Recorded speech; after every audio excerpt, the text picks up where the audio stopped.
দুপুরে গোসল সেরে ভেজা কাপড়গুলো বারান্দায় মেলে দেওয়ার সময় আর চোখে খেয়াল করলাম সামনের বিল্ডিং এর ৬ তলায় ব্যাচেলর ফ্ল্যাটের একটা ছেলে একটু পর পর এদিকে উকিঝুঁকি দিচ্ছে। খানিকটা অস্বস্তি হচ্ছিল, বিধায় তাড়াহুড়ো করে কাপড় মেলে দিয়ে ঘরের ভেতর চলে এলাম। দুটো বিল্ডিং সামনাসামনি হওয়ার কারণে বারান্দাগুলো মুখোমুখি। আমরা থাকি ৪ তলায়, তাই ওই ব্যাচেলর ফ্ল্যাটের বারান্দা থেকে আমাদের বারান্দাটা অনায়াসেই দেখা যায়। এমনকি আমার ঘরের একটা জানালা বারান্দার সাথে লাগোয়া বলে আমার ঘরের কিছু অংশও দেখা যায় হয়তো। ঘরে এসে জানালার বাইরে চোখ যেতেই দেখলাম ছেলেটা এখনো এদিকে তাকিয়ে আছে। আমি পর্দাটা ভালো করে টেনে দিলাম। এর মধ্যে পাখি এসে বলল, আপা, খালাম্মা ভাত খাইতে যাইতে বলছে আপনারে। টাওয়াল দিয়ে ভেজা চুলগুলো মুছতে মুছতে উত্তর দিলাম, তুই যা, আমি আসছি। আচ্ছা। পাখি চলে যেতে নিলে ওকে পিছু রাখলাম আমি। পাখি, দাঁড়া, টাওয়ালটা বারান্দায় মেলে দিয়ে আয় তো। ভেজা টাওয়ালটা হাত বাড়িয়ে নিয়ে চলে গেল পাখি। পাখি হচ্ছে আমাদের ৪ সদস্য বিশিষ্ট পরিবারের খুবই গুরুত্বপূর্ণ একজন সদস্য। ২ বছর আগে ঘরের কাজে মাকে সাহায্য করার জন্য গ্রামে চিরুনি অভিযান চালিয়ে পাখিকে আমাদের বাসায় নিয়ে আসেন ছোট মামা। চিরুনি অভিযান বলার কারণ হচ্ছে গ্রামে এখন কোনো গরিব মানুষ নেই বললেই চলে। কেউ এখন আর আগের মতো বাসাবাড়িতে কাজ করার জন্য শহরে আসতে ইচ্ছুক না। বাসাবাড়ির কাজের চেয়ে গার্মেন্টসের প্রতি তাদের আগ্রহ বেশি। পাখি কিন্তু অভাবের তাড়নায় আমাদের বাসায় কাজ করতে আসেনি। আম্মুর এক দুঃসম্পর্কের খালাতো বোনের মেয়ে পাখি। সেই খালাতো বোন স্বামী মারা যাওয়ার পর আর একটা বিয়ে করে। তার নতুন স্বামী পাখির ভরণ পোষণের দায়িত্ব নিতে চায় না, তাই সে পাখিকে আমাদের বাসায় দিয়ে দিয়েছে। আব্বু ওকে খুব আদর করেন। বাড়িতে কোনো মেহমান এলে আব্বু ওকে গুরুত্বপূর্ণ সদস্য হিসেবে তাদের সাথে পরিচয় করিয়ে দেন। বিকেলবেলা কফির মগ আর একটা গল্পের বই হাতে নিয়ে বারান্দায় চলে গেলাম। বই পড়া শুরু করার আগে উপরে তাকিয়ে দেখে নিলাম ব্যাচেলর বারান্দায় ওই ছেলেটা আছে কিনা। না, নেই। তারপর আরাম করে চেয়ারে বসে গরম ধোঁয়া ওঠা কফিতে চুমুক দিয়ে বই পড়া শুরু করলাম। কিছুক্ষণ পর আনমনে উপরের দিকে তাকাতেই ওই ছেলেটির সাথে চোখাচোখি হয়ে গেল, কিন্তু পাত্তা দিতে চাইলাম না। আমি আমার মতো করে বই পড়ছি, তবে আমার অবচেতন মন বারবার শুধু সেই দিকেই মনোযোগ দিচ্ছে। খানিক বাদে বিরক্ত হয়ে উঠে চলে এলাম। মেজাজ ঠান্ডা করার জন্য ঘরের মধ্যে পায়চারি করছিলাম, এমন সময় মোবাইলে রিংটোন বেজে উঠল। ইরফান কল করেছে। রিসিভ করলাম আমি। হ্যালো, একটু ছাদে আসবি সিথি? ভুরু কোচকে প্রশ্ন করলাম, এই অসময়ে ছাদে কেন? অসময় কোথায়, সন্ধে নামবে কিছুক্ষণের মধ্যে, গোধূলি লগ্ন। তোমাকে দেখার জন্য এর চেয়ে ভালো সময় আর হতেই পারে না। দাঁত কটমট করে আবার জিজ্ঞেস করলাম, তুমি ছাদে এসেছো? আসো না প্লিজ তাড়াতাড়ি। একা একা আর কতক্ষণ দাঁড়িয়ে থাকবো? আমাকে না বলে এসেছো কেন? থাকো তুমি একাই দাঁড়িয়ে। আসবো না আমি। ঠোস করে লাইনটা কেটে দিয়ে আম্মুর ঘরের দিকে পা বাড়ালাম। উঁকি দিয়ে দেখলাম আম্মু বালিশে হেলান দিয়ে আধশোয়া হয়ে চোখ বন্ধ করে আছেন। একটু পর মাগরিবের আজান দিলে ওযু করে আম্মু নামাজে বসে যাবেন। তার মানে 15 থেকে 20 মিনিটের মধ্যে আমার খোঁজ করবে না আম্মু। পাখি ঘুমোচ্ছিল, ওকে ঘুম থেকে তুলে পাহারায় রেখে তড়িঘড়ি করে সিঁড়ি ভেঙে ছাদে চলে গেলাম। ইরফান গেটের কাছেই দাঁড়িয়েছিল। আমাকে হাঁপাতে দেখে মুচকি হেসে শার্টের পকেট থেকে একটা বেলি ফুলের মালা এগিয়ে দিয়ে বলল, আমি জানতাম তুমি আসবে, নাও ধরো, এটা তোমার জন্য। চোখ বন্ধ করে কয়েক সেকেন্ড দম নিয়ে ইরফানের একটা হাত ধরে ছাদের একপাশে আড়ালে টেনে নিয়ে আসলাম ওকে। এই সময় এদিকটায় আসবে না কেউ, এরকম পাগলামি করতে না করেছি কতদিন। ইরফান আমার কোমর জড়িয়ে ধরে আমাকে তার কাছে টেনে নেয়।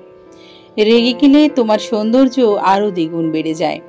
ইরফানের রহস্যময় চাহনি দেখে আমার রাগটা লজ্জায় পরিণত হয়, কিন্তু ইরফানকে তা বুঝতে না দিয়ে ফিসফিস করে বললাম, ছাড়ো, কেউ দেখে ফেললে কেলেঙ্কারি হয়ে যাবে। এখন এখানে কেউ আসবে না বলেই তুমি আমাকে এই নিরাপদ জায়গায় নিয়ে এসেছো। কি মনে করেছো আমি কিছু বুঝি না? ইরফান তার আরেক হাত দিয়ে আমার কানের পাশে চুল গুজে দিচ্ছে। আবেশে দু চোখ বন্ধ করে ফেললাম আমি। দুজনের মাঝে অবশিষ্ট দূরত্বটুকু ইরফান ঘুচিয়ে দিল আমাকে আরো কাছে টেনে নিয়ে। তার গরম নিঃশ্বাস পড়ছিল আমার মুখের উপর। বেলি ফুলের মালাটা আমার গলায় পরিয়ে দিয়ে আলতো করে আমার কপালে ঠোঁট ছুঁয়ে দিল ইরফান। দূরের মসজিদ থেকে আজানের সুর ভেসে আসলে দুজন দুদিকে ছিটকে সরে গেলাম। ওড়না দিয়ে মাথায় ঘোমটা টেনে ইশারায় ইরফানকে চলে যেতে বলে আমিও নিচে নেমে গেলাম। বাসায় ঢুকে পাখিকে আম্মুর কথা জিজ্ঞেস করলে পাখি বলল, খালাম্মা অজু করতেছেন। হাঁপ ছেড়ে বাজলাম আমি। ইরফান হচ্ছে আমাদের বাড়িওয়ালার ছেলের বন্ধু। আগে প্রায় বিকেলবেলা বাড়িওয়ালার ছেলে তার বন্ধু বান্ধব নিয়ে ছাদে আড্ডা দিত। যেদিন আমার ফ্রেন্ডরা বাসায় আসতো সেদিন ওদের নিয়ে ঘুড়ি ওড়াতে ছাদে চলে যেতাম আমি। ছোটবেলা থেকে ঘুড়ি ওড়ানোর প্রতি তীব্র আকর্ষণ আমার। মাত্রাতিরিক্ত সুন্দরী হওয়ার কারণে খুব সহজেই ইরফানের চোখে পড়ে গেলাম। তখন আমি ইন্টার ফার্স্ট ইয়ারে পড়তাম আর ইরফান বিবিএ ফাইনাল ইয়ারে। 3 মাস পর বাড়িওয়ালার ছেলে দেশের বাইরে চলে গেল। ইরফানের এ বাড়িতে আসা যাওয়া বন্ধ হয়ে যায়। তারপর হঠাৎ একদিন আমার কলেজের সামনে গিয়ে হাজির হয় ইরফান। সেদিন রিকশায় বসে আমার বাম হাতটা ওর হাতের মুঠোয় নিয়ে ইরফান আমাকে বলেছিল, সারা জীবন এভাবে তোমার হাতটা ধরে রাখতে চাই, কি দেবে তো? আমাদের প্রণয়ের শুরু তারপর থেকেই। 5 ফিট 11 ইঞ্চি উচ্চতার এই মানুষটার মধ্যে আমি এমন কিছু পেয়েছিলাম যা আমাকে তার কাছে ধরা দিতে বাধ্য করেছিল। তার ব্যক্তিত্ব, দায়িত্ববোধ, ছোট ছোট আবেগ, রাগ, অভিমান সবকিছু আমায় মারাত্মকভাবে আকর্ষণ করত। সে হয়তো আমার রূপ দেখে মুগ্ধ হয়েছিল, কিন্তু আমি মুগ্ধ হয়েছিলাম তার হাসিতে। আর সে যখন আমার দিকে গভীর দৃষ্টিতে নিয়ে তাকায়, তখন আবার নতুন করে আমি তার প্রেমে পড়ি। ভার্সিটিতে ভর্তি হওয়ার কয়েকদিন পরই আম্মুর কাছে ধরা পড়ে যাই। একদিন আমাদের পাশের বাসার এক আন্টি ইরফানের সাথে আমাকে এক রিকশায় দেখে। তারপরে আম্মুর কাছে খবর পৌঁছে যায়। প্রথমে বকাঝোকা করলেও ইরফানের সম্বন্ধে সবকিছু জেনে আর ওর ফ্যামিলির খোঁজ খবর নিয়ে আম্মু আব্বু দুইজনই আমাদের সম্পর্কটা মেনে নেন। কিন্তু আব্বু শর্ত জুড়ে দেন, ইরফান যেন তার ফ্যামিলিকে জানিয়ে রাখে এখনই। ইরফান শর্ত মেনে নিয়ে ফ্যামিলিকে আমার কথা জানালে দুই পরিবার মিলে সিদ্ধান্ত নেয়। ইরফান MBA কমপ্লিট করে জবে ঢোকার সাথে সাথে আমাদের বিয়ের ডেট ফিক্স করা হবে। বাবা মাকে জানিয়ে প্রেম করছি ঠিক আছে, তাই বলে এইভাবে হুটহাট যখন তখন দেখা সাক্ষাতের ব্যাপারটাও যদি বাবা মার কানে পৌঁছে যায় তাহলে খুব বিব্রতকর পরিস্থিতিতে পড়তে হবে। তাই ইরফানকে বারবার মানা করেছি যেন যখন তখন ছাদে চলে না আসে, কিন্তু কে শোনে কার কথা। পরদিন ভার্সিটি থেকে সোজা ধানমন্ডি চলে গেলাম ইরফানের বেস্ট ফ্রেন্ড তিথি আপুর ফ্ল্যাটে। তিথি আপুরা 4 জন ফ্রেন্ড মিলে এই ফ্ল্যাটটা শেয়ার করে থাকে। সেদিন তিথি আপুর জন্মদিন ছিল। তিথি আপু আমাকে ব্যক্তিগতভাবে আগে থেকেই দাওয়াত দিয়ে রেখেছিল। ওদের সব ফ্রেন্ডের গার্লফ্রেন্ডের মধ্যে আমি সবচেয়ে জুনিয়র, তাই ইরফানের ফ্রেন্ড সার্কেলের সবাই আমাকে খুব আদর করে, বিশেষ করে তিথি আপু। ইরফানের ঘুম থেকে উঠতে দেরি হয়, আমি ওর আগে পৌঁছে গিয়েছিলাম। তিথি আপুর বয়ফ্রেন্ড শোয়েব ভাইয়া আর ইরফান একসাথে এলো। শোয়েব ভাইয়া, তিথি আপু আর ইরফান 3 জন বেস্ট ফ্রেন্ড। কেক কাটার পর সবাই যে যার মতো করে ব্যস্ত হয়ে পড়ল। শোয়েব ভাইয়া একটা রুমে ঢুকে গেল তিথি আপুকে নিয়ে, বাকিরা ড্রয়িং রুমে হই হুল্লোড় করছিল। সবার চোখে ফাঁকি দিয়ে ইরফান চুপি চুপি আমার হাত ধরে টেনে পাশের রুমে নিয়ে গেল আমাকে, তারপর দরজা লাগিয়ে দিল। আমি খুব ভয় পেয়ে গিয়েছিলাম তখন। ইরফান আমার মুখ দেখেই বুঝে গিয়েছিল আমার মনের ভেতর কি চলছে। আমার সামনে এসে দাঁড়িয়ে তার 2 হাত দিয়ে আমার মুখটা আজলা ভরে ধরে জিজ্ঞেস করলো, ভয় পাচ্ছ তুমি? আচমকা এমন প্রশ্নে হতবিহ্বল হয়ে মাথা নেড়ে না বললাম। ইরফান এবার আমার 2 হাত ধরে বিছানায় নিয়ে বসালো, পাশে সেও বসলো। আমি তখনও বুঝে উঠতে পারছি না ইরফান আসলে কি করতে চাচ্ছে। আর চোখে চারপাশে চোখ বুলিয়ে দেখলাম ঘরটা কেমন যেন নিস্তব্ধ। জানালার পর্দার ফাঁক দিয়ে আবছা আলো লুকোচুরি খেলে যাচ্ছে, মনে হচ্ছে সবেমাত্র ভোরের আলো ফুটেছে। নীরবতা ভেঙে ইরফান প্রশ্ন করলো, আজ এত সুন্দর লাগছে কেন তোমাকে? আমি যে চোখ সরাতে পারছি না। সাদা রঙে তোমাকে অদ্ভুত পবিত্র দেখাচ্ছে সিধি। আমি মনে মনে ভাবতে শুরু করলাম, আজ তো আমি কোনো ভারী সাজ দিইনি। সকালে এমনিতেই ক্লাসের দেরি হয়ে যাচ্ছিল, তাই তাড়াহুড়ো করে সামনে যা পেয়েছি তাই পরে নিয়েছি। সোনালি সুতোর হালকা কাজের মধ্যে সাদা সালোয়ার কামিজটা হাতের কাছেই ছিল। আর এখানে আসবো বলে কানে ঝুমকো আর ঠোঁটে হালকা নিউড লিপস্টিক পরেছিলাম, ব্যাস এইটুকুই। কিন্তু ইরফান এভাবে মিথ্যে কথাগুলো কেন বলছে? ও কি আমাকে কনভিন্স করতে চাইছে? ওর কি অন্য কোনো উদ্দেশ্য আছে?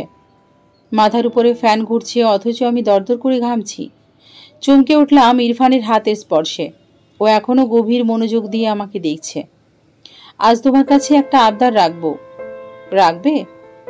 আমি যেন এই ভয়টাই পাচ্ছিলাম। ইরফানের প্রশ্ন শুনে আমার খুব কান্না পাচ্ছে।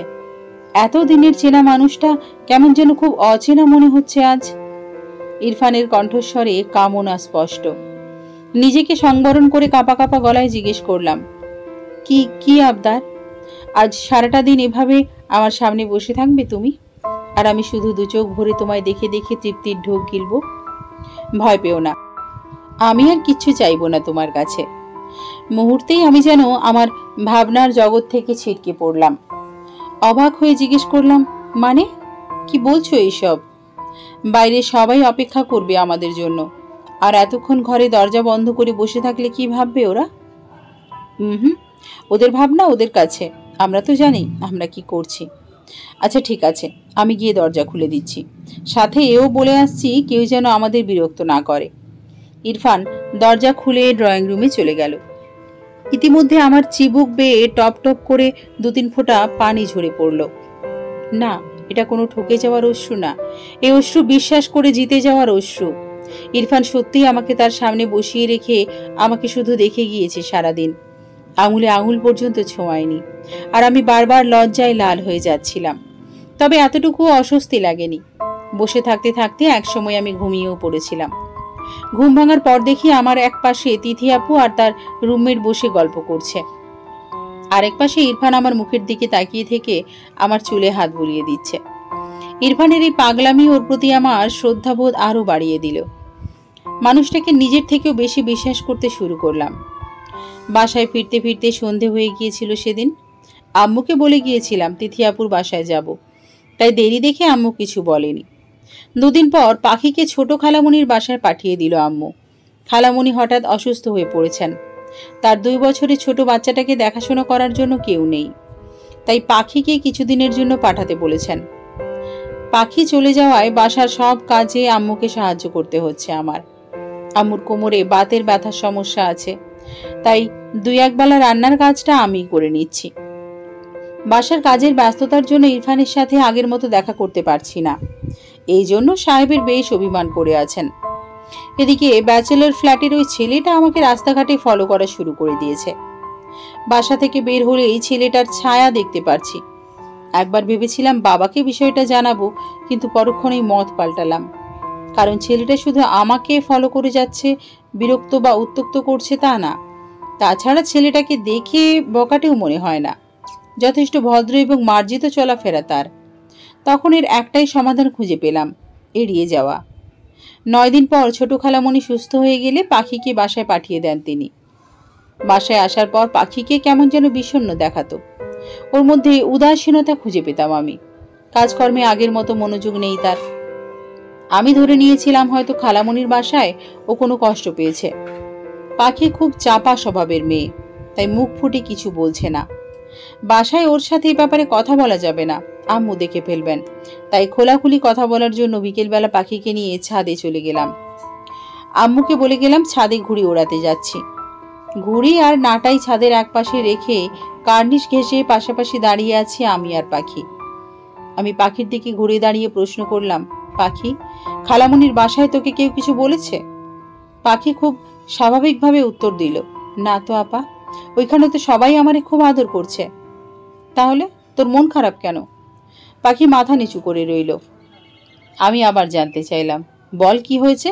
চুপ করে থাকিস না, তুই কি ভয় পাচ্ছিস কিছু বলতে? পাখি নিচু স্বরে শুধু বলল, না। আমি আরো কিছু বলতে যাব এমন সময় ইরফানের কল আসলে আমি পেছনে ঘুরে ইরফানের সাথে কথা বলতে শুরু করলাম, সামনের দিকে হাঁটতে হাঁটতে। হঠাৎ করে ব্যাচেলর ফ্ল্যাটের ওই ছেলেটাকে ছাদে দেখে আঁতকে উঠলাম আমি। ভয় পেয়ে ফোনের লাইন কেটে দিলাম। ছেলেটা আমার দিকে যত এগিয়ে আসছে ততই আমার হাত পা ঠান্ডা হয়ে যাচ্ছে। ছেলেটার সাহস দেখে অবাক হচ্ছি। সরাসরি ছাদে চলে এলো। আমাকে অবাক করে দিয়ে ছেলেটি আমার পাশ কাটিয়ে পাখির সামনে গিয়ে দাঁড়ালো। পাখিকে খুব আতঙ্কিত দেখাচ্ছে। ছেলেটি রাগান্বিত হয়ে পাখিকে জিজ্ঞেস করলো, কোথায় চলে গিয়েছিলে তুমি? জানো, তোমার খোঁজ নেওয়ার জন্য তোমার বড় বোনের পিছু নিয়েছিলাম আমি। দিশেহারা হয়ে পড়েছিলাম তোমাকে না দেখতে পেয়ে। আর কখনো এমন করবে না, না বলে উধাও হয়ে যেও না প্লিজ। পাখি তখনও নিশ্চুপ, মাথা নিচু করে দাঁড়িয়ে আছে। ছেলেটি এবার আমার কাছে এগিয়ে এসে বলল, আপনি কিছু মনে করবেন না প্লিজ, আপনার বোনকেও বকবেন না, ওর কোনো দোষ নেই। আমি আসলে সরাসরি কথা বলতে পছন্দ করি, তাই বলছি। প্রথম দেখাতেই আপনার বোনকে আমি ভালোবেসে ফেলেছি, যদিও ওর মতামত জানার সুযোগ এখনো হয়নি আমার, কারণ ওর সাথে আমার আজ পর্যন্ত কোনো কথা হয়নি। এতদিন শুধু ওকে দেখে গিয়েছি, ও বারান্দায় কখন আসবে সারাক্ষণ সেই অপেক্ষায় থেকেছি। আমি জানি না আপনার বোন আমার অনুভূতিগুলো কতটুকু বুঝতে পেরেছে, তবে আমার সাথে চোখাচোখি হলেও ও যে মিষ্টি হাসিটা দেয়, ওটাই আমাকে আরও আশকারা দিয়েছে। ও হ্যাঁ, আমার সম্পর্কে তো কিছুই বলিনি। আমি জগন্নাথে অনার্স সেকেন্ড ইয়ারে ইকোনমিক্স নিয়ে পড়ছি। আমার বাবা মা গ্রামে থাকেন। গ্র্যাজুয়েশন কমপ্লিট করে জবে ঢুকেই আপনাদের বাসায় আমি আমার ফ্যামিলির মাধ্যমে প্রস্তাব পাঠাবো, যদি আপনারা রাজি থাকেন। গড়গড় করে কথাগুলো বলে আবার পাখির দিকে ফিরে একটা মুচকি হাসি দিয়ে চলে গেল ছেলেটি। আমি কোনো কথাই বলতে পারলাম না। আমার বিস্ময়ের ঘোর তখনও কাটেনি যে। পাখি ভয়ে ভয়ে আমার সামনে এসে দাঁড়ালো।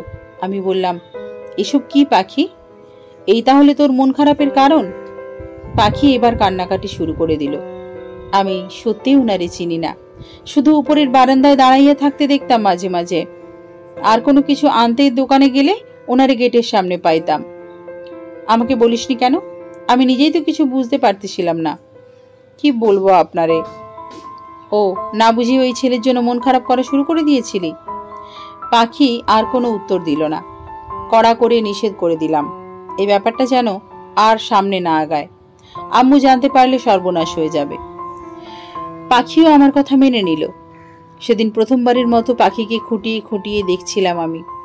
17 বছর বয়সী মেয়েটার চোখ দুটোতে অদ্ভুত এক মায়া আছে, যা যে কোনো ছেলেকে ঘায়েল করে দিতে সক্ষম। আর 5 ফিট 2 ইঞ্চি শ্যামবর্ণের চিমচাম গড়নের শরীরটায় কোনো মেদ নেই। ঘন কালো দীঘল লম্বা চুল, মসৃণ ত্বক, ফিনফিনে পাতলা ঠোঁট। পাখিকে রূপবতী বলা না গেলেও মায়াবতী বলা যায়। ছেলেটা বারবার ওকে আমার ছোট বোন বলছিল, তার মানে সে এখনো জানে না পাখির আসল পরিচয়। অবশ্য বুঝতে পারারও কথা না, কারণ পাখিকে আমরা কখনো কাজের মেয়ের চোখে দেখি না। ওর বেশভূষা দেখে প্রথমে দেখায় কেউই আন্দাজ করতে পারবে না যে ও এই বাসায় কাজ করে। কিন্তু ছেলেটা এখন একটা ঘোরের মধ্যে আছে। পাখির আসল পরিচয় জানলে এই ঘোর কেটে যাবে, এটাই ভাবছিলাম আমি। এইভাবে কেটে গেল কিছুদিন। একদিন ক্লাস শেষ করে বাসায় ফিরে দেখি আম্মু পাখির সাথে খুব চেঁচামেচি করছেন। কাহিনী বুঝতে না পেরে আম্মুকে জিজ্ঞেস করলাম কি হয়েছে। প্রত্যুত্তরে আম্মু চেঁচিয়ে চেঁচিয়ে বলতে শুরু করলেন, তুই আর তোর বাপ আদর দিয়ে দিয়ে মাথায় তুলছিস ওকে? বজ্জাত মেয়ের কত বড় দুঃসাহস, সামনের বিল্ডিং এর ছেলের সাথে লাইন মারে। পাশের বাসার ভাবি ছাদে গিয়ে দেখেছে ওই ছেলে ওর হাতে চিঠি গুঁজে দিচ্ছে। পাখি ছাদে গিয়েছিল কেন? তোষকটা ছাদে রোদে দিয়েছিলাম আজ, ওটাই আনতে পাঠিয়েছিলাম। পাখিকে নিজের ঘরে এনে ধমক দিলাম। কি রে, না করেছিলাম না? কথা শুনিসনি কেন? পাখি কাঁদতে কাঁদতে অসহায়ের মতো বলল, আমি জানতাম না উনি ছাদে চইলা আসবে। সন্ধ্যের পর আব্বু অফিস থেকে ফিরে সব শোনার পর সিদ্ধান্ত নিলেন পাখিকে আর এখানে রাখবেন না। কিন্তু এই সিদ্ধান্তে বাদ সাধলাম আমি। বললাম, শোনো আব্বু, ওই ছেলে পাখির আসল পরিচয় জানে না এখনো। পাখিকে আমার ছোট বোন ভেবে ওকে ডেকে এনে পাখির আসল পরিচয় জানিয়ে দাও। ছেলে এমনিতেই কেটে পড়বে। তাছাড়া পাখিকে এখন আবার গ্রামে ফেরত পাঠালে ওর সৎ বাবার অত্যাচার সহ্য করতে হবে ওকে। সেদিনের ছাদের ঘটনাটাও আব্বু আম্মুকে খুলে বললাম। আম্মু তেলে বেগুনে জ্বলে উঠলেন। সেই দিনই কেন তাকে জানালাম না ব্যাপারটা, সেই জন্য। আব্বু ছেলেটাকে বাসায় ডেকে আনলেন। ছেলেটার নাম কবির। আব্বু কবিরকে পাখির ব্যাপারে সব জানানোর পরও কবির তার সিদ্ধান্তে অটল রইল। আব্বুকে উল্টে বুঝিয়ে দিল, দেখুন আঙ্কেল, এটা শুধু একটা ভুল বোঝাবুঝি মাত্র, এতে আমার কোনো সমস্যা নেই। সমস্যা আছে বাবা, কিন্তু তুমি বুঝতে পারছো না, বড্ড ছেলে মানুষই করছো। পাখি তোমার সোসাইটির সাথে মানিয়ে নিতে পারবে না, সামাজিকতা রক্ষা করতে পারবে না। গ্রামের স্কুলে ক্লাস 7 পর্যন্ত পড়াশোনা করেছে ও। এখানে এসে ও শহরের পরিবেশ চিনেছে। তাছাড়া তোমার পরিবারও ওকে মেনে নিবে না। ওকে মানিয়ে নেওয়ার দায়িত্ব আমার আঙ্কেল। সামাজিকতা দেখানো, শেখানো, পড়াশুনো করানো, এসব দায়িত্বও আমার। আপনারা এসব নিয়ে ভাববেন না। আর আমার বাবা মা আমার পছন্দকে অবশ্যই মূল্যায়ন করবেন। আপনার কাছ থেকে আমি 3টা বছর সময় চেয়ে নিচ্ছি। 3 বছর পর আমি বাবা মার মাধ্যমে আপনাদের কাছে প্রস্তাব পাঠাবো। বিয়ের পর ঠিকই আমি পাখিকে আমার যোগ্য করে তুলব। আর আপনারা ওকে গ্রামে ওর সৎ বাবার সংসারে পাঠাবেন না প্লিজ। আপনাদের নিশ্চিন্ত রাখতে আমি কালই এখান থেকে চলে যাব। কবির চলে যাওয়ার পর আম্মু আব্বুকে বললেন, তুমি এই ছেলেকে বিশ্বাস করে নিলে? আধ পাগল বাউন্ডুলে ছেলে একটা, এত আবেগে দুনিয়া চলে নাকি? পাখিকে তুমি কালই গ্রামে পাঠানোর ব্যবস্থা করো। আব্বু আম্মুকে থামিয়ে দিলেন। অস্থির হইও না, দেখি না কি হয়। ছেলেটিকে আমার মোটেও বাউন্ডুলে মনে হয়নি। পাখি আমার ঘরে মেঝেতে ফ্লোরিং করে ঘুমায়। সেদিন সারা রাত পাখি ঘুমোয়নি। মাঝরাতে আমার ঘুম ভেঙে গেলে জানালা বয়ে আসা চাঁদের আলো দেখতে পেলাম জানালার কাছে বসে কবিরের বারান্দার দিকে চেয়ে থেকে দেওয়ালে মাথা ঠেকিয়ে নীরবে চোখের পানি ফেলছে পাখি। আর কবির বারান্দায় বসে একটার পর একটা সিগারেট টেনে যাচ্ছে। এ দৃশ্য দেখে আমার ভেতরটা কেমন যেন করে উঠল। কবির ঠিকই পরের দিন এখান থেকে চলে গেল। তারপর আর কোনো সমস্যা হয়নি। তবে মাঝে মাঝে গভীর রাতে পাখির ফুপিয়ে ফুপিয়ে কান্নার আওয়াজ শুনতে পেতাম। বেশ কিছুদিন পর পাখির মা পাখির বিয়ের কথা ভেবে ওকে গ্রামে পাঠিয়ে দেওয়ার জন্য জোর করত আব্বু আম্মুকে, কিন্তু পাখি রাজি হতো না। সে হয়তো তখনও মনে মনে কবিরের জন্য অপেক্ষার প্রহর গুনছিল। দেখতে দেখতে কেটে গেল 2 বছর। ইরফানের সাথে আমার ঘনিষ্ঠতা এর মাধ্যমে আরো বেড়ে গেল। লিপকিস জড়িয়ে ধরা এসব আমাদের কাছে এখন সাধারণ ব্যাপার হয়ে গেছে। আমার মধ্যে এখন আর আগের মতো জড়তা কাজ করে না। আমি তো জানি এই মানুষটা সারা জীবনের জন্য আমার। তাহলে তার সাথে ঘনিষ্ঠ হব না তো কার সাথে হব? প্রচন্ড ভালোবাসি যে ওকে। ইরফান একটা মাল্টিন্যাশনাল কোম্পানিতে জয়েন করার পরপরই আমাদের বিয়ের ডেট ফিক্স করা হলো। কিন্তু ইরফানের মধ্যে অনেক পরিবর্তন লক্ষ্য করলাম আমি। সে আর আগের মতো আমাকে সময় দেয় না। আগের মতো আমার প্রতি তার টান আমি অনুভব করতে পারি না। প্রথমে ভাবতাম হয়তো নতুন জবে জয়েন করেছে, ব্যস্ততা বেড়েছে, তাই আমার কাছে এমন মনে হচ্ছে। কিন্তু মনকে শান্ত করতে পারতাম না। চোখের সামনে ভালোবাসার মানুষটিকে বদলে যেতে দেখলাম। একদিন জানতে পারলাম ইরফান তার সুন্দরী অফিস কলিগের সাথে চুটিয়ে প্রেম করছে। রেস্টুরেন্টে প্রায়ই তাদের অন্তরঙ্গ অবস্থায় দেখা যায়। ইরফানকে প্রশ্ন করলে সেও সবকিছু স্বীকার করে নিল আর জানিয়ে দিল আমার সাথে তার আর জমছে না। সে এই সম্পর্ক থেকে মুক্তি চায়। ইরফানের বাবা মা ছেলের সুখের কথা চিন্তা করে বিয়েটা ভেঙে দিল। দরজা বন্ধ করে চুল ছিঁড়তে ছিঁড়তে বাচ্চাদের মতো হাউমাউ করে কেঁদে যাচ্ছিলাম আমি তখন, যে কান্নায় ঘরের 4 দেওয়াল কেঁপে উঠছিল। 5 বছরের সম্পর্কটাকে এত তাড়াতাড়ি কবর দিয়ে দেওয়া সহজ ছিল না আমার জন্য। নিজেকে স্বাভাবিক করতে, মানসিকভাবে শক্ত হতে অনেক সময় লেগেছিল আমার। বাবা মা পাশে না থাকলে আমি হয়তো এতদিনে শেষই হয়ে যেতাম। একদিন বাসায় হঠাৎ অচেনা অতিথি এলেন 3 জন। পরিচয় দিলেন কবিরের বাবা মা আর চাচা হিসেবে। আমরা প্রথমে চিনতে পারিনি, কারণ এতদিনে আমরা কবিরের কথা ভুলেই বসেছিলাম। তারা কবিরের জন্য পাখিকে চাইলেন আব্বুর কাছে। কবির এখন ভালো একটা চাকরি করছে। আব্বু তারপর পাখির মায়ের সাথে কথা বলে পাকা কথা দিয়ে দিলেন কবিরের বাবা মাকে। ধুমধাম করে বিয়ের আয়োজন করলেন আব্বু। বিয়ের দিন পাখির চোখে মুখে যে উচ্ছলতা ছিল তা জাগতিক সকল সুখকে হার মানাবে। আর কবিরের হাসিতে ছিল ভালোবাসার মানুষটিকে হাসিল করা তৃপ্তি। পাশাপাশি দুজনকে বেশ মানাচ্ছিল। দূর থেকে দাঁড়িয়ে আমি ওদের দেখছিলাম আর ভাবছিলাম, এত রূপ আর শরীরে স্পর্শ দিয়েও আমি আমার ভালোবাসার মানুষটিকে ধরে রাখতে পারলাম না। অথচ পাখি আর কবির তো কোনোদিন একজন আরেকজনের হাত পর্যন্ত ধরেনি। তারপরও তারা শুধু তাদের ভালোবাসা আর বিশ্বাসের জোরে আজ এক হয়ে গেল। ওরা প্রমাণ করে দিল শুধু একসাথে কাটানো কিছু মুহূর্ত, ছোট ছোট আবেগ আর শারীরিক চাহিদা পূরণের মাধ্যমে ভালোবাসাকে সংজ্ঞায়িত করা যায় না। ভালোবাসার পরিধি এর চেয়েও বৃহত্তর। আসলে বিলাসিতার ভর যখন প্রয়োজনীয়তা থেকে বেশি হয়ে যায়, তখন আর ভালোবাসা বলে কিছু থাকে না। আর বিশ্বাস তো নিঃসন্দেহে মরীচিকা। পেয়েছি পেয়েছি মনে হয়, আদৌ পাওয়া হয়ে উঠে কিনা সন্দেহ আছে। তবে পাখির ক্ষেত্রে ভালোবাসার থেকেও বোধ হয় ভাগ্যদেবীর প্রসন্নতার প্রভাব খানিকটা বেশি ছিল। এতটা চাওয়া, আকুলতা আকাঙ্ক্ষা ফেরানোর দুঃসাহসিকতা দেখানোর ক্ষমতা হয়তো ভাগ্যদেবীরও ছিল না। দিন শেষে রঙিন চকচকে ভালোবাসাটা হেরে গেল, আর জিতে গেল এক সাদা মাটা ভালোবাসা।